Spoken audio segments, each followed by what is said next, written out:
Popular imagination paints famine with one image: thin soup in wooden bowls, watery broth, a few vegetables floating, hungry faces staring into emptiness.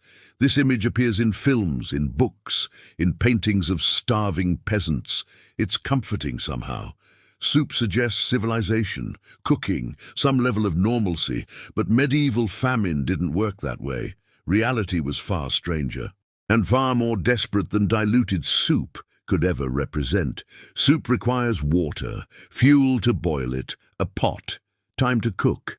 During severe famines, peasants often lacked all of these things. Water sources dried up during droughts that caused crop failures. Fuel was scarce or forbidden, pots were sold for grain money, time spent cooking meant time not foraging for anything edible. The foods peasants actually ate during famines challenge our assumptions completely. They weren't cooked, weren't prepared, often weren't even considered food normally. They were survival materials, ingested out of pure biological necessity. Let's examine what actually went into peasant mouths during history's worst famines.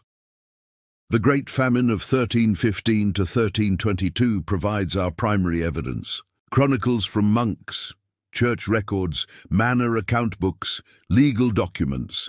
These sources describe eating habits that shock modern sensibilities entirely. First, understand that famine progressed in stages. It wasn't immediate starvation. Stage 1 involved reducing normal food intake, eating less bread daily, one loaf instead of two, half portions at meals, skipping breakfast. This conservation phase lasted weeks, sometimes months, trying to stretch supplies. Stage 2 meant substituting cheaper foods for expensive ones. Economic adjustment. Wheat bread became barley bread, then oat bread, then mixed grain. Meat disappeared completely. Eggs became rare. Cheese was saved carefully. Vegetables formed the bulk of every meal. Peas, beans, cabbage, turnips. But these stages involved cooked food, prepared meals, some culinary normalcy. Stage 3 marked the transition into true famine eating. Desperation phase. This is when peasants stopped cooking entirely in many cases. Raw consumption became standard, for several interconnected reasons working together. First, cooking fuel vanished. Wood was controlled by lords strictly. Gathering deadfall was prohibited. Cutting branches meant severe punishment, even death. Peat and dung were saved for winter heating, not wasted on cooking. Second, cooking took time peasants didn't have during famine conditions. Every daylight hour was spent foraging, searching fields and forests desperately, looking for anything remotely edible that could sustain life another day. Stopping to build fires and cook meant less foraging time available. Third, many famine foods couldn't be improved by cooking anyway. They were already as palatable as they would ever become. Cooking them wasted fuel without improving nutrition or taste significantly. Fourth, raw food provided more volume. It filled stomachs more effectively. Cooked food shrank, lost water weight, provided less psychological satisfaction. A handful of raw grass felt more filling than boiled grass. The sensation of fullness mattered enormously to people slowly starving. So what did peasants actually eat raw during medieval famines? The list is long, strange, often disturbing to modern sensibilities entirely. Let's start with the most common item: raw grass. Yes, actual grass. Peasants grazed like cattle, pulling grass from fields, chewing it desperately. Not just any grass. Young tender shoots were preferred when available, before the grass matured and became too fibrous to chew effectively. Spring grass in April and May, before it grew tall and tough. Peasants crawled through meadows, pulling grass by handfuls, eating it raw. The taste was bitter, grassy, intensely plant-like and unpleasant throughout. The texture was fibrous, stringy, difficult to swallow without gagging repeatedly. Human digestive systems cannot break down grass cellulose properly at all. Cows have multiple stomachs, specialized bacteria, designed for grass digestion perfectly. Humans have none of this. Grass passes through largely undigested completely, but grass provided bulk. It filled the stomach temporarily, despite everything. It stopped the agonizing emptiness, the constant gnawing hunger pain temporarily. It gave the body something to process, some sense of eating. Psychologically, this mattered more than nutrition, in many desperate cases actually. Chronicles from 1316 describe fields stripped of grass, completely by peasants. Meadows looked grazed by enormous herds. But it was humans eating, not animals. Humans on hands and knees, eating like beasts desperately. The second most common raw famine food was tree leaves. Every edible tree species was stripped bare during severe famines regularly. Beech leaves, linden leaves, hazel leaves, birch leaves, oak leaves sometimes. Young leaves in spring were most nutritious and tender for eating. By summer, leaves became tough, leathery, harder to chew and swallow. But desperate people ate them anyway. Throughout the growing season entirely, peasants collected leaves by the basketful when possible during famine times, climbed trees to reach fresh growth, stripped branches systematically and completely, ate the leaves raw, immediately. No preparation beyond perhaps washing occasionally. The taste varied by species. Some were bitter, others were bland, all were tough, fibrous, difficult to chew into pieces small enough. Like grass, leaves provided minimal actual nutrition to human digestive systems. The cellulose couldn't be broken down. Nutrients remained locked inside cells. But leaves contained some vitamins, trace minerals, water. These helped marginally, and again they filled the stomach, provided bulk, reduced hunger pain. A person could survive on leaves for weeks, not thrive, just survive. Many did exactly that during the Great Famine years between 1315 and 1322. The third category of raw famine food was roots and tubers, but not cultivated vegetables. Those were long gone by famine's third stage. Wild roots, dug from forests, from roadsides, from any ground available. Peasants knew which wild roots were safe from generational knowledge passed down. Wild carrot roots, bitter and thin compared to cultivated varieties entirely. Burdock roots, large and starchy, difficult to dig but worth the effort. Thistle roots, dandelion roots. Roots from plants normally considered weeds completely. These roots were eaten raw, dirt brushed off, chewed slowly and carefully. The taste was earthy, sometimes bitter, often unpleasantly strong in flavor. But roots contained actual calories, starches, sugars, real nutritional value present. Unlike grass and leaves, roots could actually sustain life for longer periods. The problem was scarcity. Roots were hard to find in sufficient quantities. Forests were picked clean rapidly once famine eating began in communities. Competition was fierce. Families guarded good foraging locations jealously and violently. The fourth raw food was something modern people find absolutely horrifying: earth, dirt, clay, soil. Peasants ate it during the worst famines, not metaphorically, literally. Handfuls of specific types of clay and earth. This practice appeared across Europe during severe famines repeatedly throughout history. Germany, France, Russia, England. Everywhere people starved, some ate earth, not random dirt. Specific clay deposits, usually whitish or pale in color. Kaolin clay, chalk, limestone dust, materials with particular mineral compositions exactly. Peasants mixed clay with water, formed it into small cakes or balls. Sometimes they ate it straight, dry, chewed slowly until it dissolved. Why would anyone eat dirt? Several reasons existed beyond pure desperation. First, clay filled the stomach, provided weight, stopped the emptiness sensation. Second, certain clays bound to stomach acid, reduced the burning hunger pain. Third, clay provided trace minerals, calcium, magnesium, iron, small amounts. Fourth, clay could absorb toxins from other famine foods eaten simultaneously. Many wild plants contained mild poisons. Clay helped neutralize these somewhat, but eating earth came with severe consequences for health over time. Clay caused intestinal blockages, constipation, sometimes complete bowel obstruction requiring intervention. It damaged teeth, wore down enamel, created dental problems lasting lifetimes. It provided zero actual nutrition, 0 calories, 0 energy for bodies.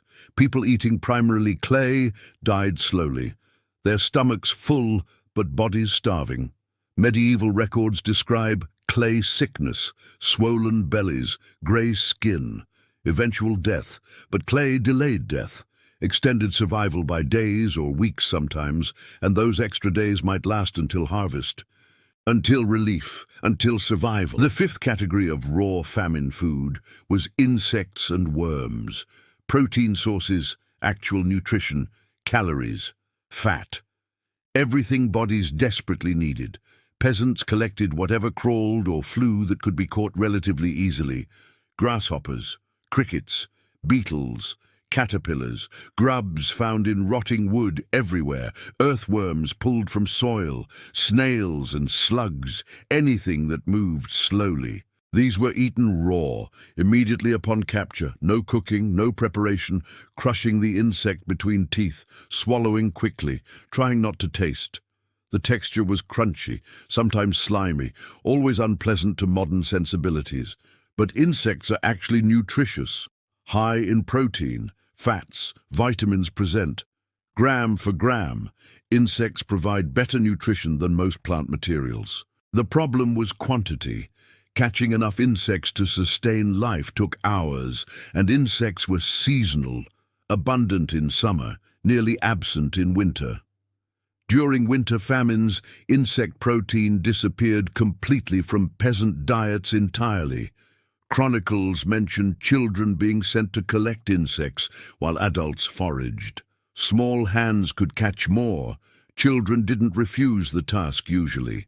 They understood the alternative was starvation, so they caught and ate. The sixth raw food was carrion, dead animals found in fields, not freshly killed game. That would be poaching, punishable by death. Dead animals, diseased livestock, animals that died from starvation themselves often. Peasants found carcasses, cut off pieces, ate the meat raw immediately. Despite the obvious health risks involved in eating diseased or rotting meat, meat was protein, fat, calories, things desperately needed regardless of condition. Raw carrion caused illness frequently, vomiting, diarrhea, food poisoning symptoms, but some survived. And that chance was better than certain starvation. Medieval laws tried to prevent carrion eating for public health reasons. Lords ordered dead animals buried immediately. Guards were posted sometimes, but hungry peasants were resourceful. They found ways. They always found ways. The seventh category is the most disturbing, the least discussed historically: cannibalism, eating human flesh. This happened during medieval Europe's worst famines. Not commonly, not everywhere, but it happened. Records prove this conclusively. Church documents describe cannibalism cases during the 1315-1322 Great Famine period. Legal records show prosecutions, executions for consuming human flesh during famines. Chronicles from monks mention it with horror, with prayer, with condemnation, but it happened nonetheless. Desperation overrode all moral and religious prohibitions. Most cannibalism involved bodies already dead. Not murder for food, initially. A family member died from starvation. Others faced the same fate soon. The dead body represented meat, protein, days of survival for the living. Some families made this impossible choice: cut flesh from the dead, cooked it, or ate it raw, depending on circumstances and fuel. They didn't call it cannibalism. They called it survival, necessary evil. Church law condemned it absolutely. Excommunication was automatic for cannibalism. Eternal damnation, separation from God forever, the worst possible spiritual punishment. But starving people calculated differently. Death tomorrow versus damnation eventually. The immediate one. Human nature prioritized survival over abstract future consequences. Other cannibalism cases involved murder, killing specifically for food deliberately. Children disappeared, travelers vanished on roads, strangers were most vulnerable always. Some were killed and eaten. The evidence exists in legal records. Not many cases, perhaps dozens documented across decades of famines, but enough to show this wasn't myth. It was horrible reality. Authorities executed cannibals publicly when caught, burned them at stakes. The punishment was meant to deter, to show consequences, to maintain order. But in regions of complete social collapse, enforcement became impossible entirely. When everyone was starving, including authorities, law lost all practical meaning. The 8th raw famine food was animal feed, meant for livestock exclusively. Hay, straw, grain chaff, fodder plants, anything fed to animals normally. During famines, the distinction between human and animal food disappeared completely. If animals could eat it, humans tried eating it too desperately. Raw oats meant for horses. Peasants grabbed handfuls, chewed the hard grains. Hay meant for cattle. Peasants ate it, despite being dried grass. Acorns meant for pigs. Peasants collected them, ate them raw despite bitterness. The tannins in raw acorns caused stomach pain, nausea, cramping severely. But they provided calories, fats, nutrients, worth the discomfort involved. Normally, acorns were leached, soaked for days. Processing removed tannins safely. But famine didn't allow time for proper preparation of foods carefully. Raw acorns were eaten immediately, the consequences accepted as necessary cost. Animal feed theft became common.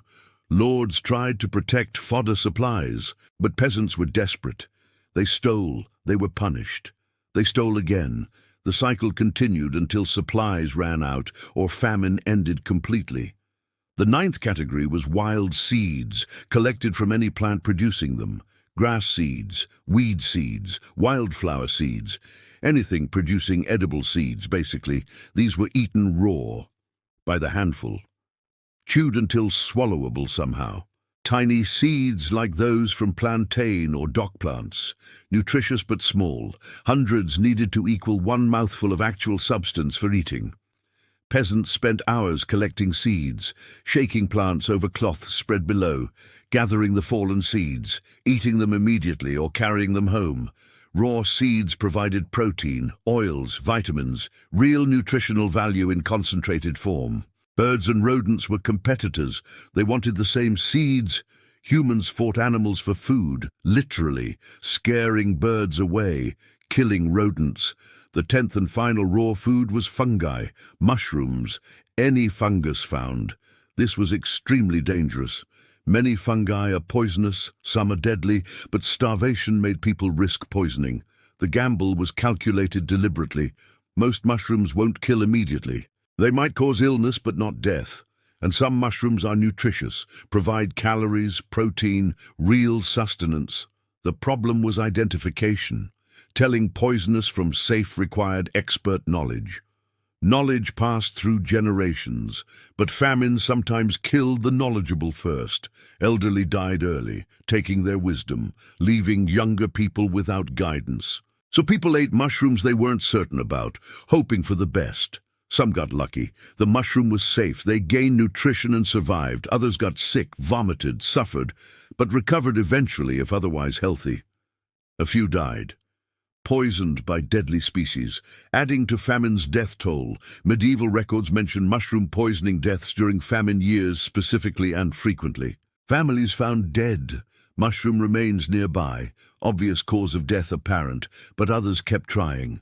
Because the alternative was slow starvation anyway, quick death from poison versus slow death from hunger. Both ended life. At least mushroom poisoning offered a chance of survival through it. Why wasn't soup the main famine food? The answer should be clear. Soup requires resources famine conditions eliminated first and most completely. Water, fuel, pots, time. Ingredients that benefit from cooking extensively. Raw famine foods required none of this, just desperate hands and mouths. This is the reality of medieval famine, not romanticized, not softened, just survival, reduced to its most basic and brutal form completely. Understanding why peasants ate raw foods reveals famine psychology fundamentally and clearly. Modern people think about food as cuisine, as culture, as pleasure. Medieval peasants during famine thought about food as fuel only, nothing else. The question wasn't what tastes good, it was what keeps me breathing. Everything else was luxury, irrelevant, stripped away by desperate circumstances entirely. This shift happened gradually, not overnight.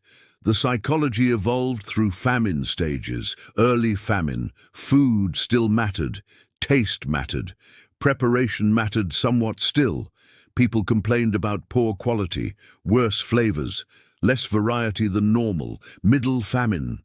Taste became less important. Nutrition started mattering more primarily. People ate things they'd rejected before. Complaints decreased noticeably and significantly. Late famine.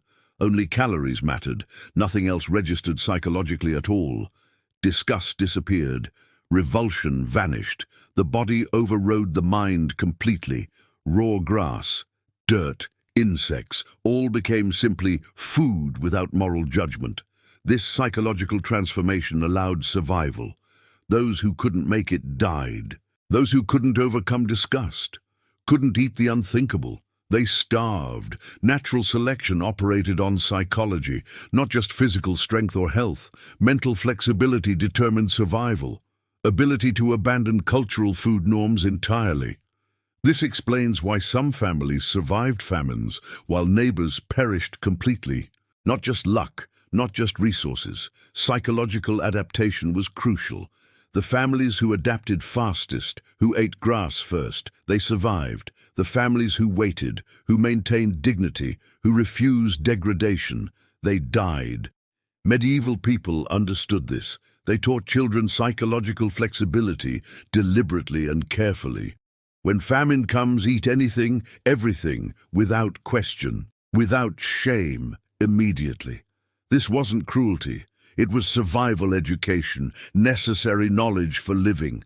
Modern people have lost this psychological flexibility almost completely in prosperous times. We're disgusted by things that are perfectly edible, nutritious, safe, insects, organs, unusual plants. We reject them without thought or consideration. This is luxury, the luxury of abundance, of never facing true hunger. Medieval peasants didn't have that luxury. They couldn't afford psychological pickiness. What other lessons does raw famine eating teach us today? First, cooking is a privilege, not a requirement, not natural necessity. We assume food must be cooked, prepared, transformed before eating, but humans can survive on entirely raw diets for extended periods. Not optimally, not healthily long-term, but survival is possible absolutely. This matters during emergencies, disasters, times when cooking becomes impossible temporarily. Knowing you can eat raw, if necessary, reduces panic significantly during crises. Second, food categories are cultural constructs, not biological absolutes at all. Food versus not food is learned, taught, culturally determined entirely. Medieval peasants ate things we categorize as not food successfully and necessarily. This means our categories are arbitrary, based on abundance, not need. In different circumstances, those categories would change immediately and completely. Third, the body can tolerate incredible things temporarily when necessary for survival. Raw grass, clay, insects, things that seem indigestible or harmful. Humans ate them, survived, bodies adapted, temporarily managed the impossible, not without consequences. Long-term health suffered, but immediate survival succeeded. The human body is more resilient than we give it credit for. Fourth, social order depends on food security more than anything else. When food disappeared, medieval society collapsed rapidly. Laws meant nothing. Morality vanished. Cannibalism appeared. Theft became universal. Violence increased exponentially throughout regions. This pattern repeats through history. Every famine, every society, same result. Food security is civilization's foundation. Remove it. Everything else crumbles immediately. Fifth, knowledge is survival, knowing what's edible, how to find it. This knowledge kept some families alive while others died nearby. It wasn't written, wasn't formal, just passed down through generations. Today we've lost most of this knowledge completely. We depend on systems, grocery stores, supply chains, agricultural infrastructure, all fragile, all vulnerable. If systems failed, most modern people wouldn't know how to forage, wouldn't recognize edible wild plants, wouldn't know what's safe versus poisonous. We'd be more helpless than medieval peasants, despite all our technology. Sixth, desperation reveals human nature. Both beautiful and terrible aspects equally. Medieval famines showed incredible sharing, communities supporting each other, sacrificing for children, but also showed horrifying selfishness, murder, cannibalism, absolute moral collapse. Both existed simultaneously in the same villages. Sometimes the same families. Humans are capable of both extremes. Circumstances determine which emerges primarily. Finally, suffering was normal, not exceptional, not traumatic necessarily in the same way. Medieval people expected famine, prepared psychologically, accepted it as life's reality. Modern people are psychologically unprepared for hardship. We expect comfort always. This makes us fragile, less resilient, more likely to collapse psychologically. Medieval peasants were tougher, not physically, mentally, emotionally, spiritually stronger. They survived things that would destroy modern people psychologically completely and immediately. Not because they were better, because they expected less, accepted more. The raw foods of medieval famine disgust us. They should, honestly. They're evidence of humanity's capacity to endure the unbearable when necessary. Grass, leaves, clay, insects, carrion, things no one should eat, but medieval peasants ate them, survived, continued, reproduced, became our ancestors. We exist because they were willing to eat the inedible things, because they abandoned dignity, overcame disgust, chose life over comfort. That's what peasants ate during famine. Not soup, not meals, not food, just survival materials, consumed raw, without preparation, without cooking, without dignity, but with determination, with will to live, with hope for tomorrow. And that was enough. Barely, but enough to continue existing somehow. That's the truth of medieval famine. Raw, uncooked, unromanticized, unpleasant entirely, but real, historical, important to understand, important to remember always, because it happened, because it could happen again, because we should know what humans eat when everything else is gone completely and finally. The answer isn't soup. It's whatever keeps you breathing one more day. That's the lesson, harsh, true, unforgettable, the reality of famine eating.